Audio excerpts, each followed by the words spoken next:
4 children in Cleveland are diagnosed with lead poisoning every single day.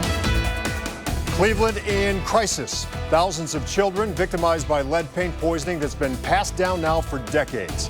In some neighborhoods, as many as 35% of children are impacted by lead poisoning. And right now, the city of Cleveland is working on a plan to give children a safe place to live and play. But as our 5 on Your Side investigator Joe Paganakis found out, some are saying the city's plan has some serious holes. Well, Danita, many Cleveland leaders are saying the city is on the right track, but others believe the city plan still needs stronger enforcement against lead paint violators. Local health advocates say lead paint poisoning has haunted Cleveland area children for more than 5 decades. In the early 90s, then Congressman Louis Stokes made a stand to do something about it. Then in 1995. I believe that the city has a primary responsibility to take the lead in this area. Cleveland Mayor Mike White announced a lead hazard abatement program, but significant changes in Cleveland's old lead-based paint housing stock didn't happen.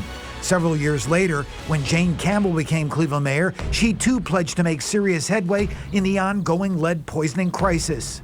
He said, "Dad, something needs to be done about this."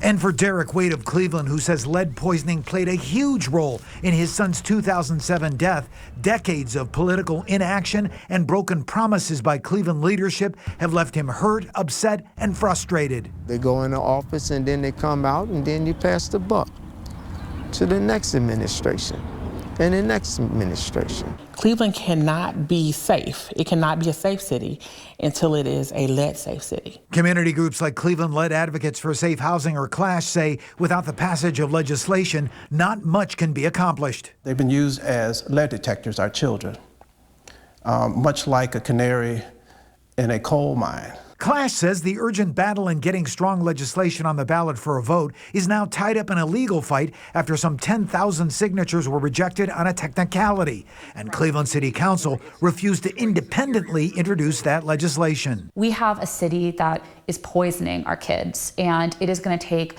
a monumental collective effort to get that fixed. But over the past several months, the Lead Safe Cleveland Coalition says it is making that effort, with 33 policy recommendations unveiled this week, announcing a required lead safe certificate at some 80,000 rental units and a 3-year plan to full enforcement. We have to look at our legislation and see what are the best practices, what can we take away from other cities who have addressed this issue. The city recommendations making a commitment to finding the funding, community education, and city inspections. Let people know, landlords know, hey, we're serious about this issue. Let tenants know, if you have an issue, let us know, and we'll come inspect. From the standpoint of leadership, particularly City Hall malpractice.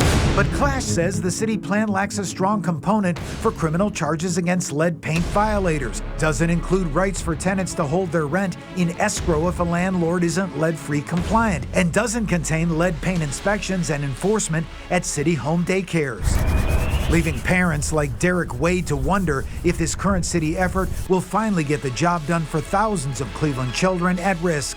And I feel sad for the mothers and the fathers whose children are out of control because of the lead and the violence that comes with that aggression.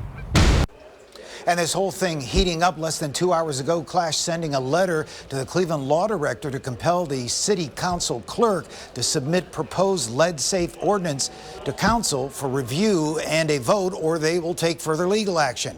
Meanwhile, News 5, True Value Hardware and ProLab working to be part of the solution with the distribution of free lead surface testing kits and an EPA safety information sheet at 13 participating Northeast Ohio True Value locations while supplies last. You can find the nearest location of the, in an interactive map posted right now on news5cleveland.com.